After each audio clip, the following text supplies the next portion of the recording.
I've saved for a good 3 years to take this trip, and now it stands before me. Annapurna, the deadliest mountain in the world. Having climbed the Matterhorn, Nanga Parbat, Mount Washington, and Everest, this seemed like the next logical choice. The winds at base camp sing as brightly as the colored prayer flags. The trek will not start for another 2 days, and people are rushing about preparing, or relaxing, or eating and adjusting to the height. The smiles of all the eager climbers are infectious. I've been here for 5 days already, and have grown a bit tired of waiting and watching. My gear is prepped, I am acclimated to the height, and I am acquainted with the guides and other climbers. There are various smaller trails in the area that do not go up the steep, sheer face of the mountain, and I have made it my goal each day to climb one, to find a nice place away from the hubbub to absorb my audiobook on Nepalese culture in peace. The others I have climbed have all led me to suitable spots, not but 4 or 5 hours into the hike.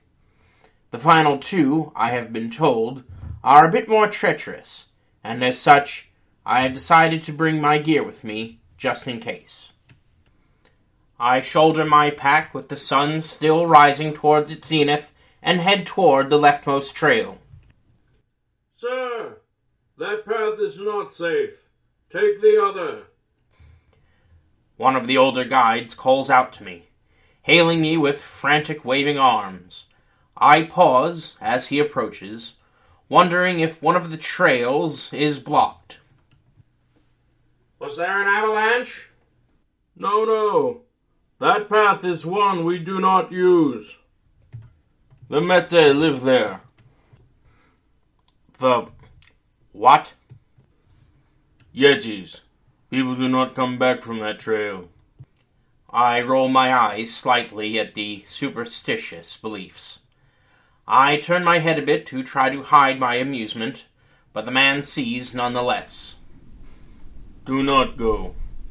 Take the other. I'll be fine. I promise I won't go far. The old man sighs. I see you are determined to pass off experience as legend, but I have heard their whistles. Of wind. No. It is too melodic. And their footprints. I'll be back before 3, I say as I shake my head again and turn away. If you see their prints in the direction you head, walk with them. I pause, nodding to appease him in my disbelief. Why would I go toward them? Yetis have pretty much been proven to be bears. The sun is bright, a thin line of clouds blowing by in the distance. Should stay a sunny day. The trail is steep and slightly challenging, but no snow on the path yet. The wind that is moving the clouds in the distance whips past me on occasion, determined to change direction often. About 2 hours in, it finally settles, blowing toward camp. I am pretty high by this point, and I can feel the cold on the wind, but the constant sun warms me as I walk. It creates a nice duality. Cold air to breathe and refresh me, and the sun to warm me as I get higher up. I admire the scenery as I walk, the huge rise of the surrounding mountains, the large rocks that are spattered about occasionally. One particularly large one must be a good 8 feet, as far away as it is. It takes me another good 2 hours to find a spot I find suitable. It's a slight outcrop on the trail with a large flat rock that is quite warm. I settle down to listen, take out my tablet and external solar charger, and set it on the rock beside me. It is quickly followed by an apple and a thermos of tea. With a slight outcropping of rock to my right, barely blocking the wind, and the sun shining, I open the audiobook on my pad and listen as I sip tea and settle my back against a sun-warmed rock.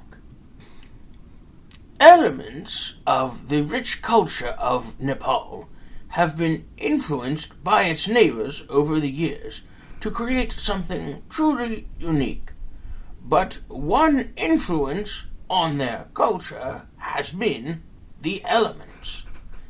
The mountains themselves have given rise to an infamous figure in their mythology, the Migoi. Known as Mete by the locals, they are most commonly known to the world as Yetis. Rarely seen, they often leave only footprints as proof of their existence.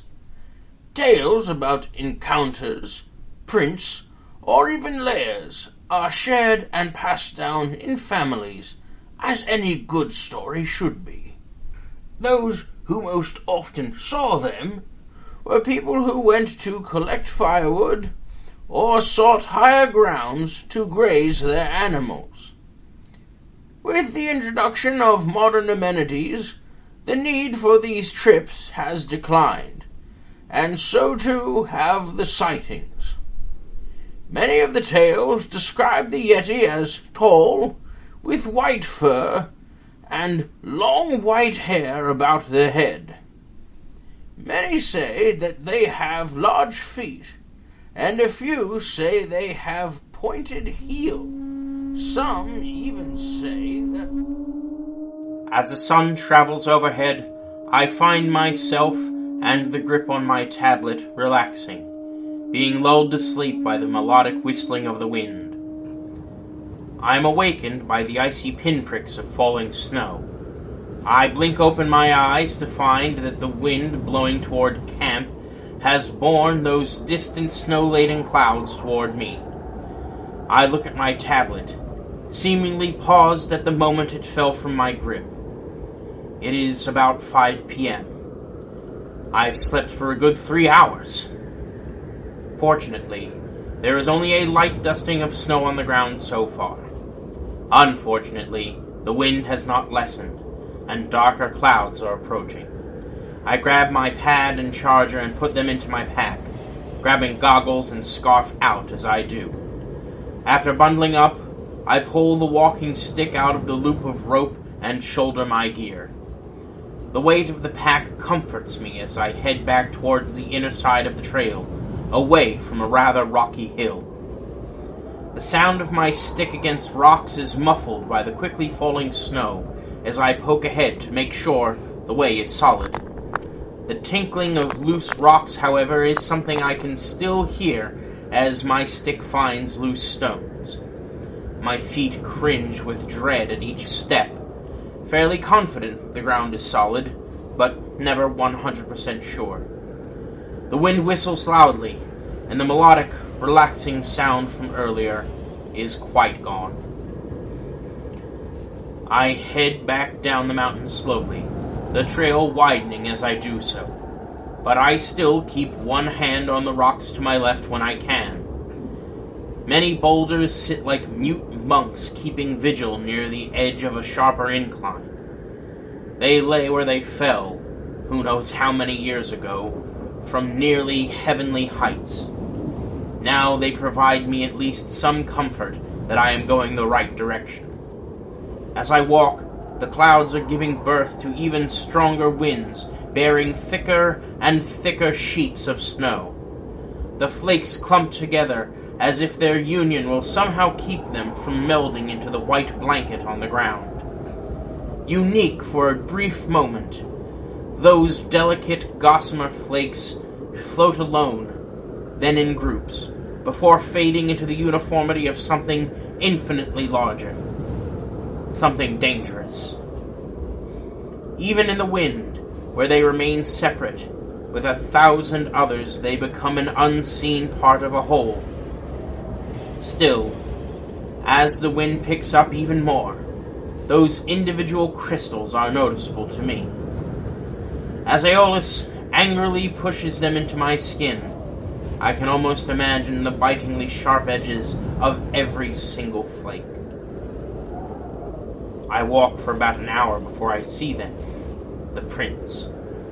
They are immense empty imprints filled to the brim with liquid dread, and they lead parallel to my path. I look at them closely, and they do resemble bear prints. I begin to hasten away from them when I notice something that sends a chill down my spine. I have seen my fair share of bears in the wild. Well, 2. But that's quite enough without thick iron bars between us for one lifetime, and have looked at their prints enough times to recognize them. Bears walk on all fours, and have different pads on their front paws than their back. These don't alternate. My heart submits to the weather outside my body and freezes solid. Surely it couldn't be. I shake my head as if doing so will fling the fear out of it. Bears have been known to walk on their back legs, and if I followed the path, I would probably find the front paws soon enough. I am not going to. Walking in the same direction as a bear is just not a good idea. Still, I quicken my pace and make headway in a direction quite different than the prints and the path, but still downward. I am confident I can make it back to camp quickly enough.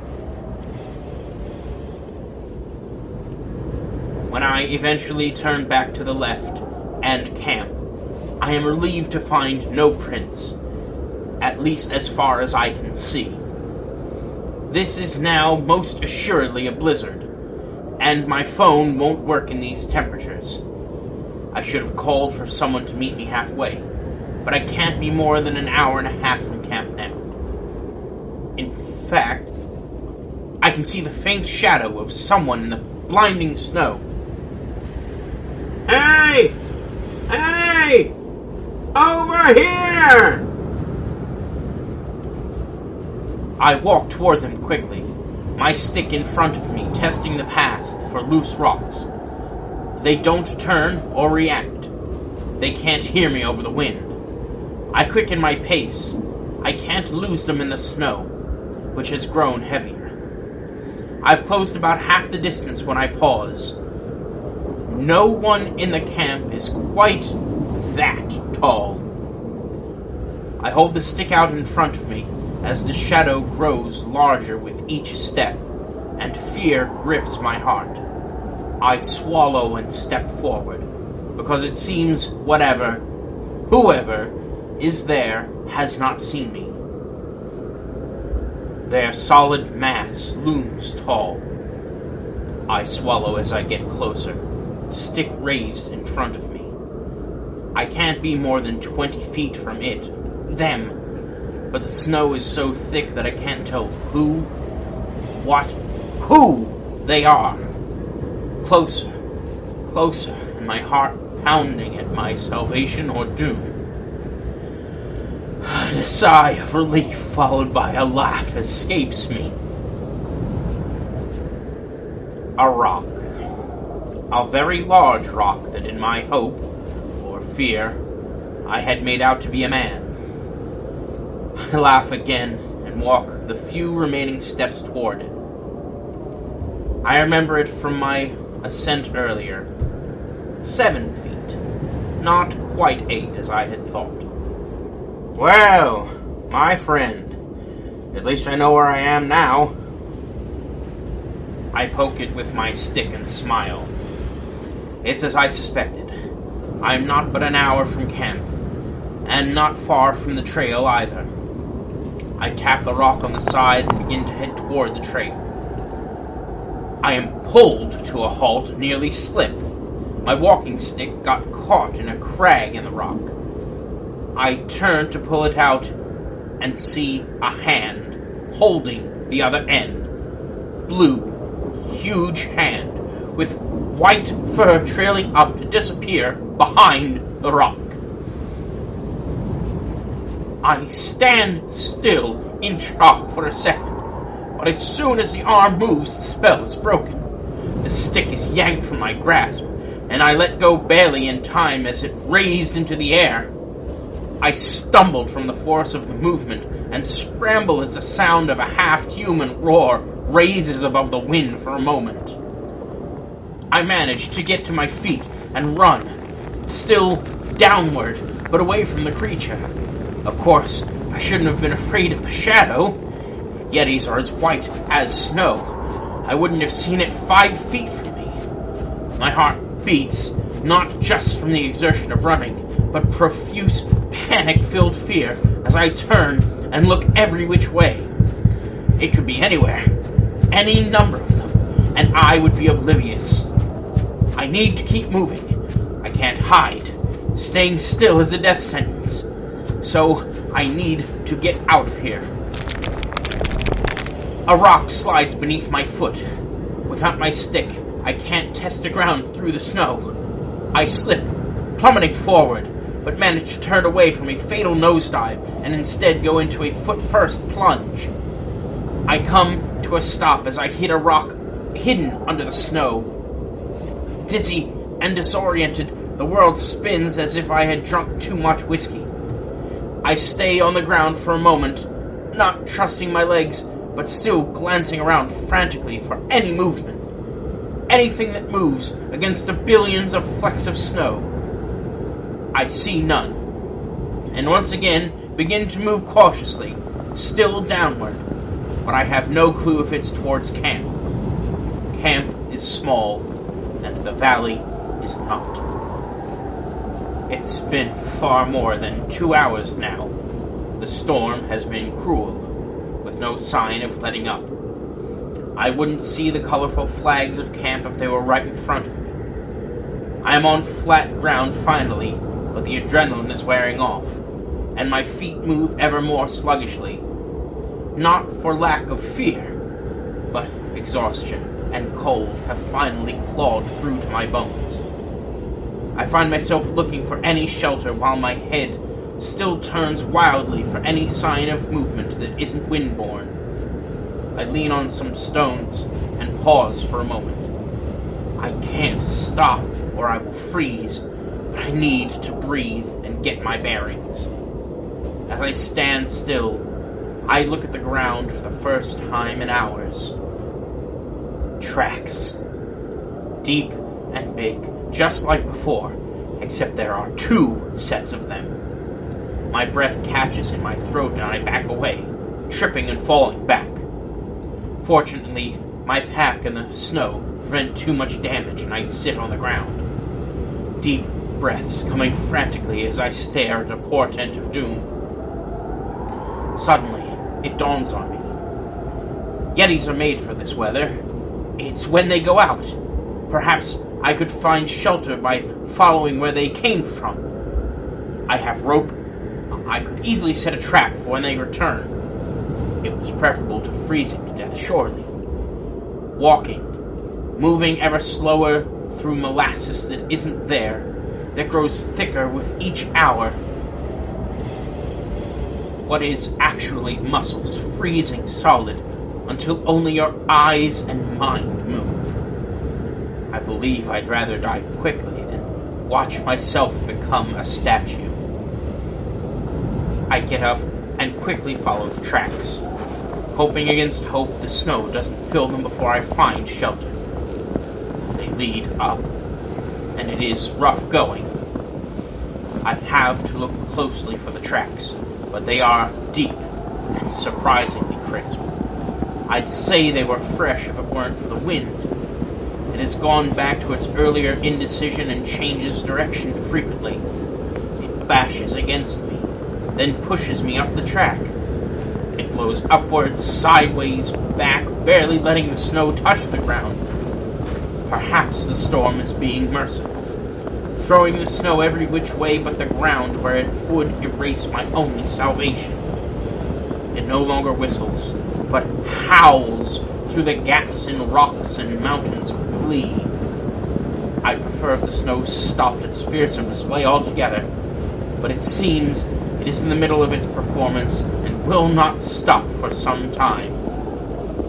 I tread carefully in the snow that settled before the wind began its wild dance, following the prints means that I worry less about falling, at least. A Yeti would know its home after all, and where it is safe to step. The howling and buffeting feels like a sea instead of wind. How any creature could survive this, thrive in this, is beyond me. I gasp with relief when my intuition proves right as I find a cave not half an hour later. Just in time as well. For even with the wind's game of not letting the snow touch the ground, the footprints have begun to fill up. Normally, my fear of enclosed spaces would send me running, but the mouth is welcoming compared to the certain frozen death that trudges inevitably behind me out here. I rush toward it and find that the footprints on the ground all lead away from the cave and none back in. I take a single step in and turn on my tablet for light to take a brief survey to ensure my safety. I see nothing except stone and snow the wind has blown in, at least near the entrance. I don't want to go farther in and get lost. I shudder at the horror stories I've heard of cave spelunking. Besides, most larger animals don't live deep in caves. The deeper you go, the smaller the life gets. Only humans seem stupid enough, or comfortable enough, to go deeper in. So, after about a half-minute's walk into the cave, I'm fairly assured I'm alone. I have no desire to go further, and I quickly walk back to the entrance, shrugging off the shudders up and down my spine. I quickly get to work and find some places where the rock strata meets on either side of the cave. There is even a rock I can use to hold up the trap, and some stalactites to attach it to. I work quickly, but as quietly as I can, not knowing if they could be outside, or if they could be adept at hearing sounds through the wind. Soon enough, I have a rope net hanging from the ceiling with the help of some pythons, point anchors, and my hammer. With my knife by my side to cut the rope if anything comes near the entrance, I breathe a sigh of relief. Out of the wind, and with a bit of work I've done, my body feels, if not warm, at least not on the precipice of falling into a white oblivion. I settle down to watch the snow build up as the wind decides once again on a single direction. 2 feet, 3, 4. The roof of the cave opening is only 6 feet high, even if the interior rises quickly. I would easily see something break through the snow to come in. They would also be at a disadvantage bending over. I had made another precaution, too. Even if the Yeti came in and dislodged my trap, despite me putting it tightly against the ceiling, there are more than a few smaller rocks in the mesh of the net, and they would stun it, leaving me time to escape or attack. My pad is at full charge, and my battery is full as well. A little more time out of the wind, and my phone should start working again too. Both together provide enough light to see by. I finally take a closer look around the cave. Sure enough, footprints cover the floor. Large, unwieldy, humanoid. They all lead out. I wonder, briefly, if I should be worried about what they might have been fleeing from, but I shake my head. These things have no predators. They are the hunters of the Himalayas. I lean against the wall and sigh, hoping the storm will abate soon as I listen to the whistling wind. It is melodic, but unlike before where it relaxed me, now it feels eerie and echoes off the walls far more than it should now that the wall of snow is near 5 feet high. In fact, it's getting louder.